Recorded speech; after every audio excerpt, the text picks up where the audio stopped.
My daughter told the nursing home director I had dementia and couldn't manage my own finances anymore. What she didn't know was that I was recording every single word through the phone she thought I'd accidentally left behind. The betrayal started Tuesday morning when my daughter Caitlin walked into my kitchen with papers that would steal everything I'd worked for. She had that fake smile I'd learned to recognize. "Dad, we need to talk about your future," she said, spreading documents across my table. Nursing home forms, power of attorney papers, my name already typed in. "My future?" I asked. "Or your inheritance?" Her mask slipped. "Dad, you're 72. Living alone isn't safe. What if you fall?" "I take care of myself fine," I said, pushing the papers back. "Been doing it 2 years since your mother died." "But the house is too much work. Sunset Manor is beautiful. You'd have friends, activities, medical care." Sunset Manor, a warehouse where families dump their elderly. "And my house?" "We'd sell it to pay for care." Her eyes lit up. "Could get $850,000, maybe more." "We, like this was our decision?" "The house stays, and so do I." Her smile cracked. "Dad, be reasonable. Jeremy and I are struggling. His firm let him go, and my salary barely covers our mortgage and Emma's school." Finally, the truth. My granddaughter Emma, 8 years old. They were using her as leverage. "So this isn't about my safety, it's about your mortgage." "It's about family," she snapped. "You taught me family comes first. Well, your family needs help." "And helping family means selling my house and moving to a nursing home?" "It means being practical." She gathered the papers. "I scheduled a tour for Thursday. Once you see Sunset Manor, you'll understand." She left, and I sat alone, staring at where her papers had been. Thursday morning, I dressed in my Navy suit. If I was touring my daughter's chosen prison, I'd do it with dignity. Caitlin arrived in her BMW, dressed for success. "You look handsome, Dad." "Thank you. I want to make a good impression on my potential jailers." Sunset Manor was beige brick surrounded by corporate landscaping. Mrs. Henderson, the admissions director, greeted us with professional compassion. "Mr. Carr, what a pleasure! Your daughter has told me so much about you." I wondered what exactly Caitlin had told her. The tour showed dining rooms with institutional tables, recreation rooms where residents stared at loud television, libraries with donated novels. "We have activities every day," Mrs. Henderson said. "Bingo, crafts, movies, always something to keep residents engaged."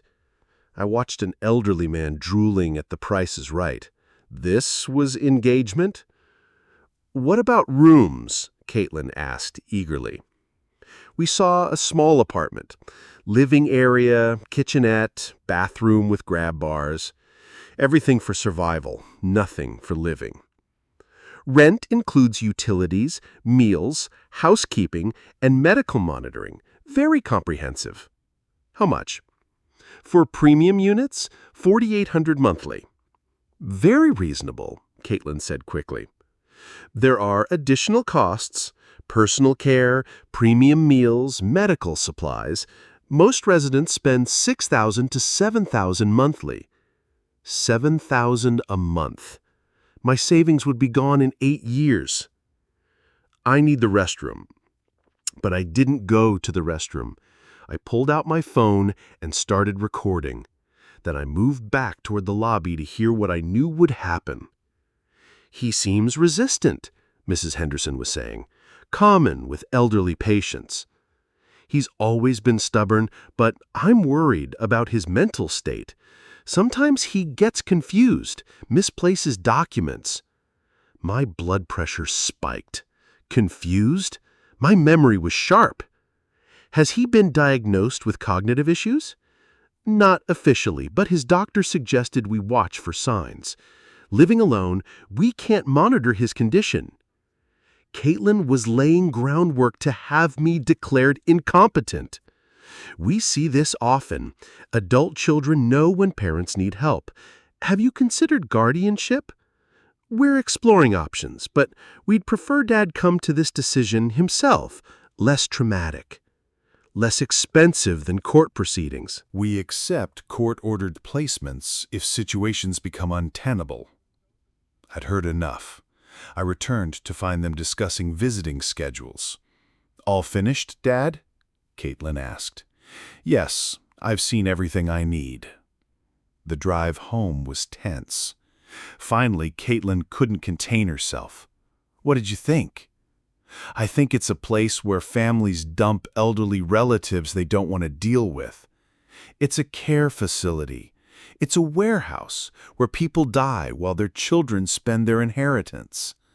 Her knuckles went white. Is that what you think this is about? Money? Isn't it? It's about your safety. Jeremy and I are worried. Where is Jeremy? Shouldn't he be part of this decision?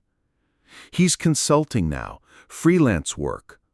What unemployed financial advisors called it when they couldn't find jobs. I'm not going to Sunset Manor.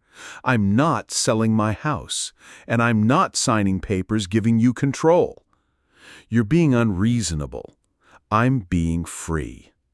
I locked the door behind me. Through the window, I watched her make a phone call, probably to Jeremy, strategizing their next move. That evening, I played back the recording. Hearing Caitlin describe me as confused sent ice through my veins. She was building a case against my mental fitness. But she'd underestimated me. I picked up my phone and called Margaret Thompson, the estate attorney who'd handled Ellen's will. The next morning, I had 3 appointments. Margaret for legal protection, Dr. Mills for cognitive assessment, Detective Morrison for advice about elder abuse. Margaret's office was lined with legal volumes. I explained everything: the nursing home tour, Caitlin's lies, her financial desperation. William, this goes beyond family disagreement. You're describing harassment and intimidation. We spent 2 hours restructuring my estate. Every account, every asset got ironclad protection that would prevent Caitlin from accessing my wealth even if she had me declared incompetent. The irrevocable trust was elegant. It placed major assets under independent trustee control, making them immune to guardianship orders. Dr. Mills was puzzled when I requested cognitive assessment. Your mind is sharper than most people half your age. I explained Caitlin's claims. His tone shifted to anger. This elder financial abuse makes my blood boil. How can I help you fight it? We scheduled comprehensive evaluation. Results would become legal evidence of my competency. Detective Morrison explained elder financial abuse signs and protections needed for criminal cases. Most important thing is documentation. Record everything. If they're planning to defraud you, they'll reveal intentions in their own words. 3 days later, Caitlin called asking if she could bring Emma for a visit. Of course, I said, though I suspected this wasn't normal. They arrived Saturday. Emma bounced out with 8-year-old energy, hugging me with uncomplicated affection. Grandpa, can we bake cookies? Of course, sweetheart. What kind? Chocolate chip, Daddy's favorite. While Emma and I mixed dough, Caitlin wandered through the house with calculating gaze, examining furniture, opening drawers. The house really is too big for one person. All these rooms sitting empty. They're full of memories. Memories don't pay property taxes. Grandpa, why does Mommy want you to move? Emma asked with childhood directness. I think Grandpa would be happier someplace with friends. But he has friends here. Mrs. Patterson always waves. The mailman knows his name. My granddaughter understood what her mother chose to ignore. This house was home. I think Grandpa is smart enough to decide what's best for himself, Emma replied. Even her own daughter was undermining Caitlin's incompetence argument. While cookies baked, Emma explored with wonder, asking about family photos, wanting stories about when her mother was little. "But Grandpa can take care of himself," Emma said, when Caitlin suggested I needed help. "He made cookies and helped me and remembered everything."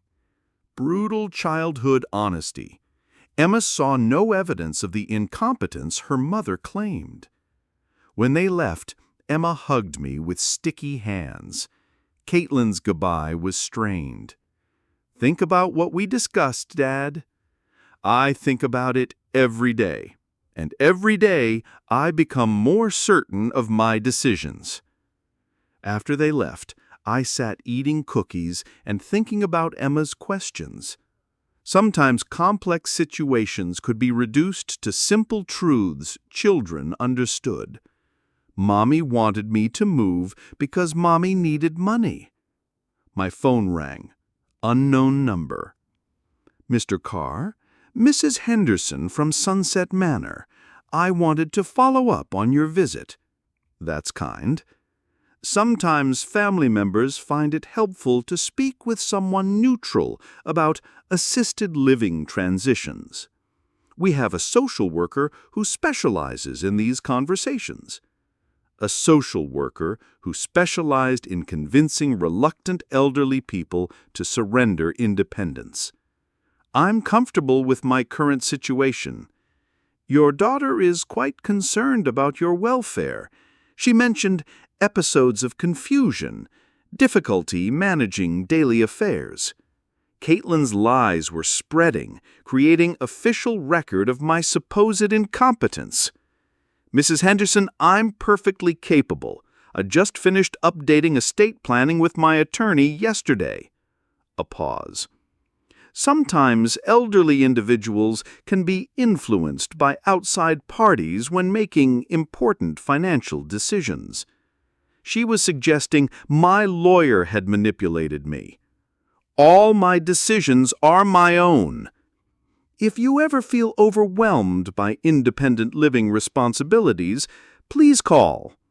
The message was clear. Sunset Manor was part of Caitlin's campaign now. The next morning brought an unexpected visitor, a woman in professional blazer carrying clipboard. "Mr. Carr, Sandra Walsh from Adult Protective Services. I received a report about your welfare, and I'm here for a wellness check." Adult Protective Services. Caitlin had escalated. "A report from whom?" The caller expressed concern that you might be living in unsafe conditions or experiencing difficulty caring for yourself. I invited her in, confident in what she'd find.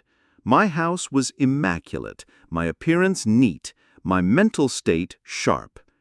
Ms. Walsh spent an hour touring my home, asking about routine, medical care, financial management. She examined everything. "Mr. Carr, your home is one of the cleanest I've seen in years. Your financial records are meticulous, your health appears excellent, and you clearly have no difficulty managing daily affairs." Then why was this report filed? Sometimes family members become overprotective, especially when concerned about inheritance issues. Not everyone who calls has genuine concerns about elder welfare. Even the social worker recognized this for what it was. After she left, I called Margaret to report the incident. "This is harassment. Your daughter is using government agencies to pressure you." But it backfired. You now have official documentation that you're living independently and managing affairs competently. That afternoon, Jeremy called. "William, we need to talk. This situation is getting out of hand." "What situation?" "Caitlin is beside herself with worry, and instead of being grateful, you're making everything difficult." "Difficult for whom?" "For everyone. Emma keeps asking why Grandpa won't listen to Mommy. Caitlin hasn't slept in weeks." Jeremy's strategy was predictable. Make me feel guilty for defending myself. Maybe Caitlin would sleep better if she stopped trying to control my life. Control your life? She's trying to save it. You're 72, living alone. What happens when you fall? What happens when you have medical emergency? What happens when I live my life according to my own choices, instead of your financial needs? This isn't about money, William. Everything with you is about money, Jeremy. We're concerned about your welfare. You're concerned about your mortgage payments. By the time we hung up, Jeremy had made threats about taking action if I continued being unreasonable. I didn't wonder long what that meant. Next morning, Caitlin arrived with Emma and a suitcase. "Dad, we need to stay here a few days. Our house is being fumigated for termites." Convenient excuse for moving into my house with my granddaughter, creating a situation where refusing would make me look cruel. Over 3 days, Caitlin conducted psychological warfare. She criticized everything about my routine, helpfully reorganized my kitchen, moved my medications, constantly fussed over my activities as if I were invalid. "Dad, you shouldn't use that stepladder. What if you fall?" "Dad, maybe I should handle paying these bills. Some look complicated." Every suggestion delivered with concern, designed to make me question my competence. In front of Emma, I had to remain calm. But the most insidious part was how Caitlin used Emma as a weapon. She encouraged my granddaughter to comment on how big and empty the house seemed, how lonely Grandpa must be. "Grandpa, why don't you come live with us? Then Mommy wouldn't worry so much." The question broke my heart because Emma genuinely wanted to help. "Because Grandpa likes living in his own house. Sometimes grown-ups need their own space." "But Daddy says if you came to live with us, we could all be happy together." Jeremy was coaching his 8-year-old daughter to recruit her grandfather. Wednesday night, Caitlin finally dropped her mask. Emma was asleep, and we were pretending to watch television. "Dad, this has gone on long enough. You're being stubborn and selfish." "I'm being independent." "You're 72 years old. Independence is a luxury you can't afford anymore." According to whom? According to reality. You could fall, have a stroke, develop dementia. Then I'll deal with those problems when they happen. Her voice rose. "And what about Emma? What about her future, her education?" There it was, the real motivation. What about Emma's education? Private school costs $30,000 a year. We can't afford it with Jeremy out of work. Then maybe Emma should go to public school. Public school? In this district? Absolutely not. I went to public school. You went to public school. That was different. No, Caitlin's expectations were different. She wanted Emma to have every advantage money could buy, and she expected me to pay by sacrificing my independence. Dad, I'm going to be frank. Jeremy and I are in serious financial trouble. His business failed, we're behind on the mortgage, and Emma's school threatened to withdraw her. Finally, The truth. This was about their financial crisis and my bank account. Your financial problems aren't my responsibility. Your family is your responsibility. You're an adult who made her own choices, choices that led to this crisis. So you're just going to let your granddaughter suffer because you're too selfish to help? I'm going to let you figure out your own problems like every other adult. Fine, but don't expect this to end here. If you won't help family voluntarily, maybe you need someone to make those decisions for you. What does that mean? Maybe you're not competent to manage your own affairs anymore. The threat was out in the open now. Guardianship proceedings, competency hearings, forced institutionalization. Caitlin, if you pursue that course, you will lose everything. Not just my money, but my respect, my love, and any relationship we might have had. If I don't pursue it, I'll lose everything anyway. She went upstairs to pack. Thursday morning, they were gone without saying goodbye. Emma waved from the car window, confused, but trusting adults would work everything out. I stood in my driveway watching them drive away, knowing the next phase would be far more vicious. Caitlin had abandoned all pretense of family concern. Now it was pure financial desperation. But I wasn't the same man she'd first approached with nursing home papers. I was prepared now, legally protected, fully aware of what I was fighting for. Let her come. I'd spent 50 years learning how to win battles against people who underestimated me. This would be the most important victory of my life. 2 weeks after Caitlin threatened to have me declared incompetent, she got the shock of her life when the process server handed her the papers.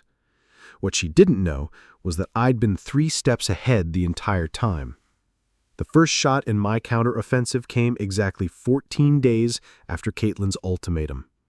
I'd spent those weeks gathering evidence, building an airtight case that would destroy her credibility forever. Margaret Thompson had outdone herself. The restraining order was comprehensive and devastating. It prohibited Caitlin and Jeremy from contacting me, visiting my property, or making statements about my mental capacity. But the real masterpiece was the civil lawsuit for attempted elder abuse, fraud, and conspiracy to commit theft. Margaret had taken all my recordings and crafted a legal weapon that would not only protect me, but financially ruin anyone who tried to exploit me. I was on my front porch with morning coffee when the process server found Caitlin at her house. I'd arranged for papers to be served at 8:30 a.m., when she'd be getting Emma ready for school. Maximum impact. My phone rang 5 minutes later. "You son of a bitch!" she screamed. "How dare you have me served in front of my daughter?" "How dare you try to have your father declared incompetent for financial gain?" I replied calmly. "This is insane. I'm trying to help you." "You are a criminal, Caitlin. Elder abuse is a felony. Conspiracy to commit fraud is a felony. I never made false statements. I have recordings that say otherwise." Recordings? Every conversation, every lie, every threat, including your discussion with Mrs. Henderson about my supposed mental incompetence. You can't record people without permission. Washington is a one-party consent state. I can record any conversation I'm part of. Another pause. I could almost hear her mind racing. "Dad, please, let's talk reasonably. We can work something out." The time for reasonable discussion ended when you threatened to have me declared incompetent. Now we communicate through lawyers. You're destroying our family over money. You destroyed our family when you decided I was worth more in a nursing home than in my own house. I hung up and turned off my phone. From now on, all communication would go through Margaret's office. That afternoon, Margaret called with a warning. "Your daughter hired Robert Chen from Blackwood and Associates. He's filed a motion to dismiss the restraining order and a counterpetition for emergency guardianship." "On what grounds?" "He claims you're suffering from paranoid delusions. Says the recordings prove you're mentally unstable, not that your daughter was plotting against you." The audacity was breathtaking. Caitlin was trying to use my evidence of her crimes as proof of my mental illness. How strong is their case? Non-existent. Chen is working with fabricated evidence and a client who's already perjured herself to multiple agencies. When's the hearing? Next Friday, Judge Martinez is presiding, and she has zero tolerance for elder abuse cases. That evening, Detective Sarah Morrison knocked on my door. Mr. Carr, I wanted to update you on the investigation you requested. What did you find? She opened a thick folder. Your son-in-law, Jeremy Walsh, has quite an interesting background. He wasn't just let go from his investment firm. He was fired for misappropriating client funds. My stomach dropped. How much? $400,000. The firm chose not to prosecute in exchange for his resignation and full restitution, but he's unemployable in the financial sector now. And the restitution? Payments stopped 6 months ago. The firm has been threatening criminal charges if he doesn't resume payments immediately. The full scope of their desperation was becoming clear. Jeremy wasn't just unemployed, he was facing prison time.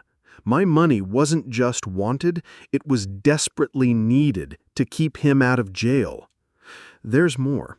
Your daughter took out a second mortgage 3 months ago. They're currently $60,000 behind on payments, and the bank has initiated foreclosure proceedings. Foreclosure. They were about to lose their house. Emma would be homeless unless they found massive cash immediately. This establishes motive for the elder abuse case. When people are desperate enough to lose their homes and face criminal prosecution, they do desperate things. Will you testify at the hearing? Already scheduled. Your lawyer subpoenaed our entire file. Margaret had been busy. By the time we walked into that courtroom, Caitlin's credibility would be in ruins. Friday morning brought an unwelcome surprise. As I was getting dressed for the hearing, my doorbell rang. Emma stood on my porch with tears streaming down her face. "Grandpa, Mommy and Daddy are fighting, and Mommy is crying, and nobody will tell me what's happening," she sobbed, throwing herself into my arms. Behind her was Jeremy's car. He climbed out slowly, his face grim. "I know about the restraining order, but Emma insisted on seeing you before everything happens today." This was emotional manipulation of the cruelest kind, using an 8-year-old child as a weapon against her grandfather. But looking at Emma's tear-streaked face, I couldn't send her away. "It's okay, sweetheart," I said, hugging her tight. "Sometimes grown-ups have disagreements, but it's not your fault." "Are you mad at Mommy?" How could I explain to an 8-year-old that her mother was trying to steal her grandfather's life savings? "I'm not mad at Mommy. We just see things differently." Jeremy approached the porch, staying outside boundaries that would violate the restraining order. "William, this has gone too far. Emma doesn't understand why her grandfather suddenly won't see her family. Emma can see me any time. This is between the adults." "Then drop the legal action. Let's work this out as a family. You and Caitlin tried to steal my life savings by having me declared incompetent. That's not a family disagreement. That's a crime." Emma looked up at me with confused eyes. "Grandpa, what's incompetent?" Jeremy answered before I could. "It means when someone can't take care of themselves and needs help making decisions." "But Grandpa takes care of himself fine. He made me cookies and helped me with homework and remembered all my favorite stories."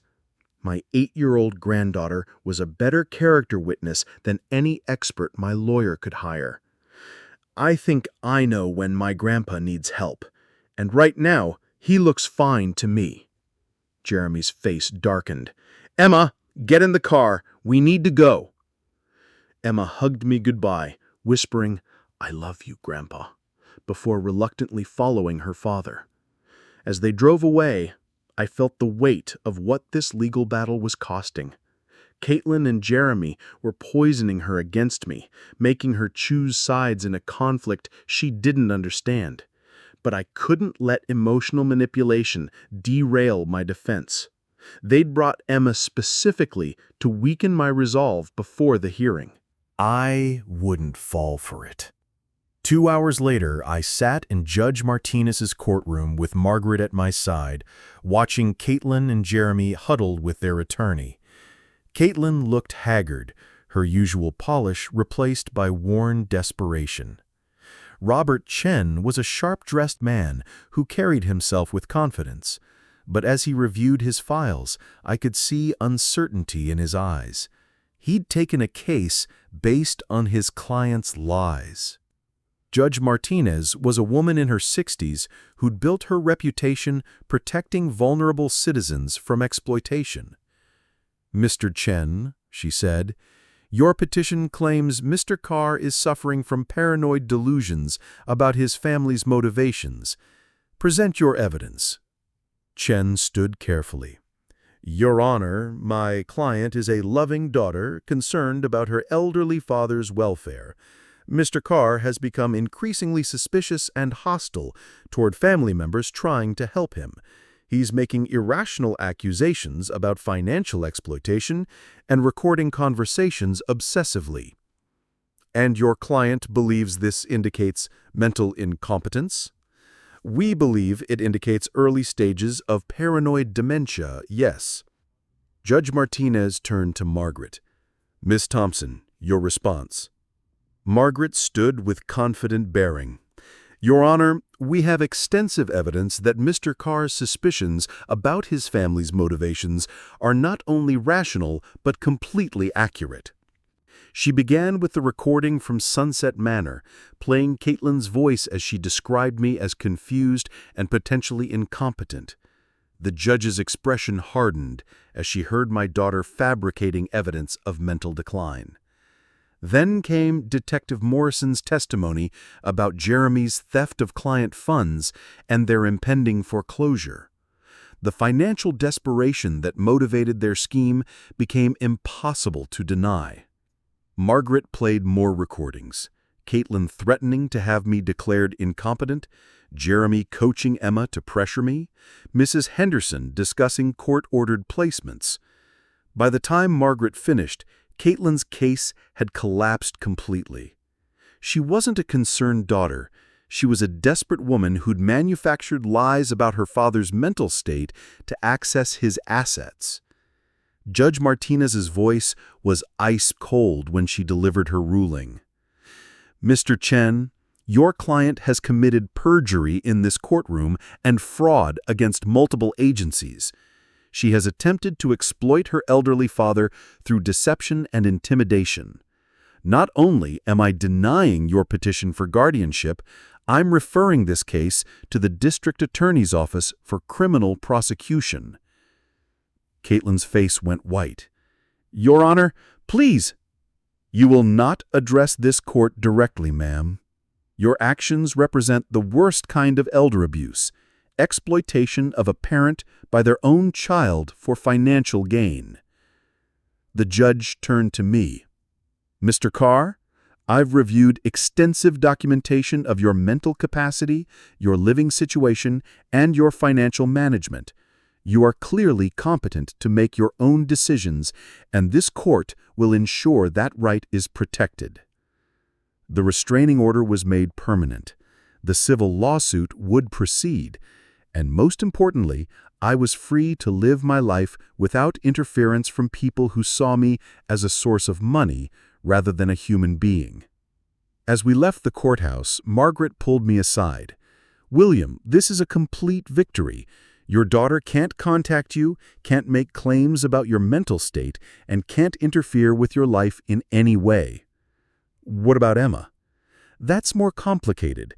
Your granddaughter isn't covered by the restraining order, but any contact would have to be supervised and arranged through third parties." I nodded, understanding the implications. Caitlin would use Emma as a weapon for as long as possible. But as I drove home through afternoon sunlight, I felt something I hadn't experienced in months. Complete freedom. The weight of constant vigilance was gone. I was once again master of my own life. That evening, I called Detective Morrison to thank her. "Just doing my job. But there's something else you should know.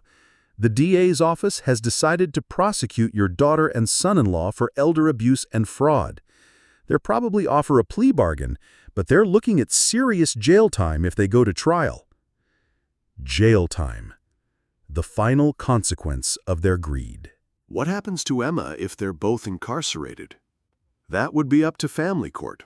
She'd need a guardian, someone the court considers suitable for raising a child. A guardian.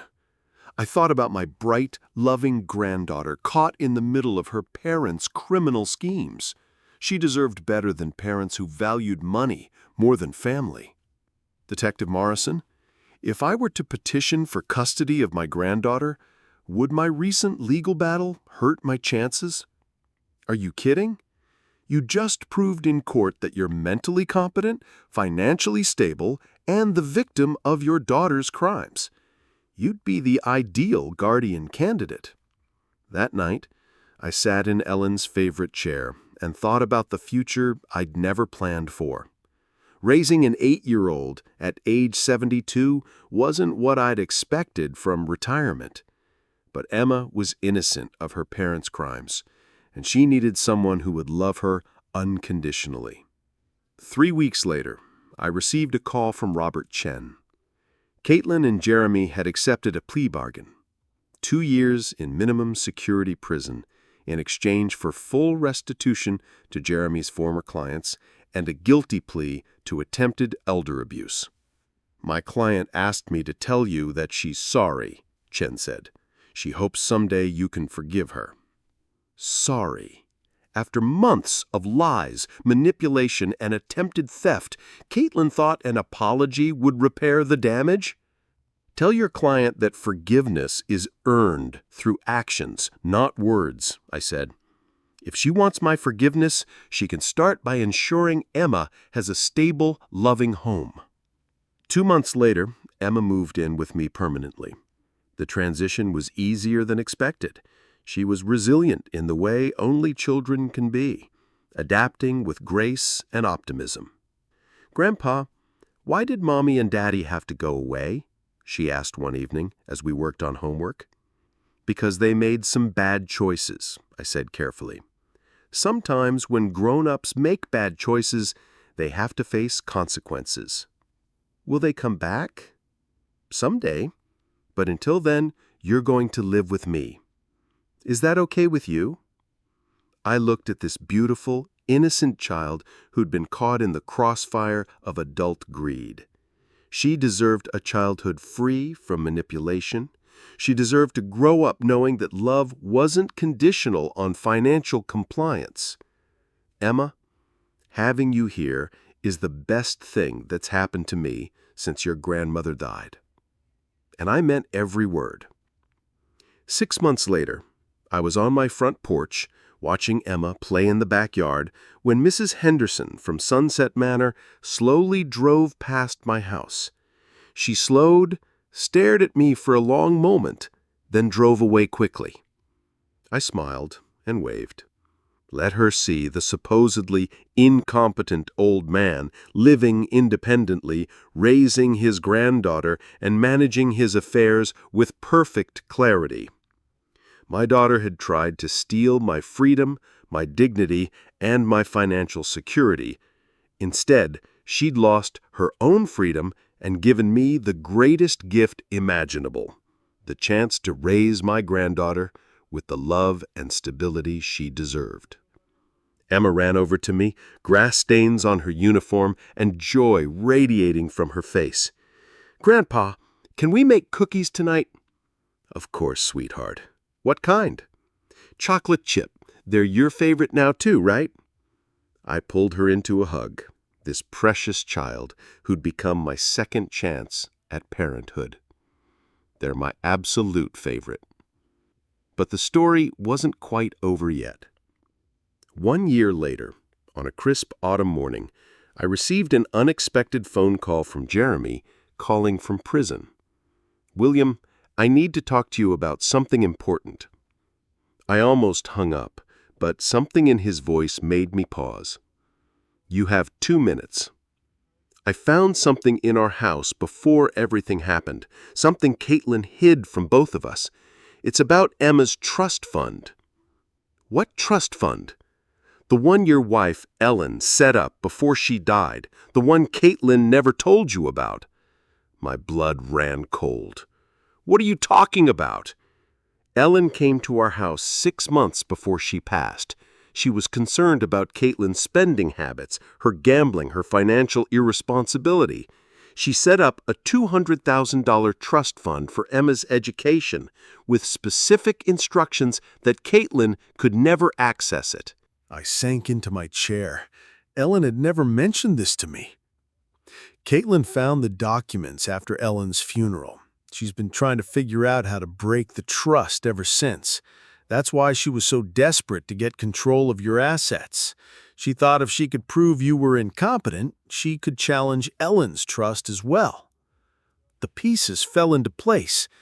Caitlin's interest in my mental competence wasn't just about my money. It was about Emma's trust fund, too. Where are these documents now?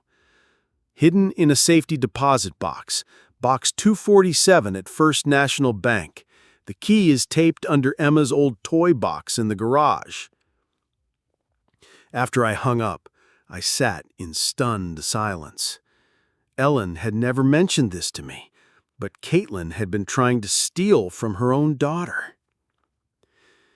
That afternoon, Emma and I drove to the bank. In the safety deposit box, we found all the documents Jeremy had described. Ellen's trust, carefully planned and legally bulletproof, ensuring Emma's education would be funded regardless of her parents' financial disasters. But there was something else. A letter addressed to me in Ellen's handwriting. "My dearest William, if you're reading this, then our worst fears about Caitlin have come true. I've seen the signs, the gambling, the lying, the sense of entitlement to money she hasn't earned. I couldn't bear the thought of Emma suffering for her mother's mistakes. This trust will ensure our granddaughter gets the education she deserves, but more importantly, I trust you to give her something money can't buy: unconditional love and moral guidance. You were always the strongest of us, William. Trust yourself, protect Emma, and know that I love you both more than words can express. Forever yours, Ellen." I sat in that sterile bank room with tears streaming down my face, holding my wife's final gift to our family. She'd anticipated everything: Caitlin's greed, Emma's vulnerability, my need for vindication. "Grandpa, are you okay?" Emma asked, concerned by my tears. "I'm perfect, sweetheart. Your grandmother left you something very special." "What is it?" "Your future," I said, folding Ellen's letter carefully. "She made sure you'd be able to go to any college you want, no matter what happens." Emma's eyes widened. "Really?" "Really. And she left me instructions, too, to love you and protect you and make sure you grow up knowing how special you are." That evening, I called Margaret to report our discovery. "This explains so much about your daughter's desperation. She wasn't just trying to steal your money. She was trying to steal Emma's future, too." "Can she still challenge the trust?" "Not a chance. Ellen's documentation is ironclad, and Caitlin's criminal conviction makes any challenge impossible. Emma's education is secure." As I tucked Emma into bed that night, she asked me a question that stopped my heart. "Grandpa, do you think Mommy and Daddy will be different when they get out of jail?" I thought carefully before answering. "I hope so, sweetheart. Sometimes people need to lose everything before they understand what really matters." "What really matters?" "Family, love, taking care of each other without asking for anything in return. She nodded solemnly, processing this with the seriousness only children possess. Grandpa? Yes, sweetheart? I'm glad you live with me now, even though I miss Mommy and Daddy. I kissed her forehead, this amazing child who'd taught me that the most precious inheritances can't be stored in banks or written in wills. I'm glad you live with me too, Emma. You've made this old house feel like home again. As I turned off her light, I reflected on the strange journey that had brought us to this moment. Caitlin's greed had cost her everything: her freedom, her relationship with me, and her daughter. But her betrayal had given me something invaluable: the chance to raise Emma with the values Ellen and I had tried to instill in our own daughter. This time, I wouldn't make the same mistakes. This time, love wouldn't be conditional on financial success. This time, I'd teach Emma that character matters more than money, that integrity is worth more than inheritance. Emma would grow up knowing she was loved for who she was, not what she could provide. She'd learn that family means sacrifice, not exploitation. And someday, when she was old enough to understand, I'd tell her about her grandmother's final gift, not just the trust fund, but the wisdom to protect what matters most. As I settled into Ellen's favorite chair with evening tea, I felt something I hadn't experienced in years: complete contentment. My house was no longer a target for exploitation. It was home to a family built on love, rather than greed. Outside my window, the neighborhood continued its peaceful rhythm. Mrs. Patterson tending her garden, the Hendersons walking their dog, normal people living normal lives. And inside my house, an 8-year-old girl was dreaming of her future, a future secured by her grandmother's love and protected by her grandfather's strength. Some inheritances can be stolen. Others, the ones that really matter, can only be given freely, received gratefully, and passed on with love. Emma had inherited the best of her grandmother's wisdom and her grandfather's strength.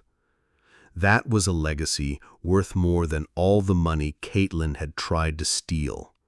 And unlike money, it could never be taken away. True inheritance isn't what you leave behind in your will, it's what you build in the hearts of those you love. Sometimes the greatest victory isn't defeating your enemies, but saving the innocent from becoming like them. William didn't just keep his independence, he gained a daughter worth keeping.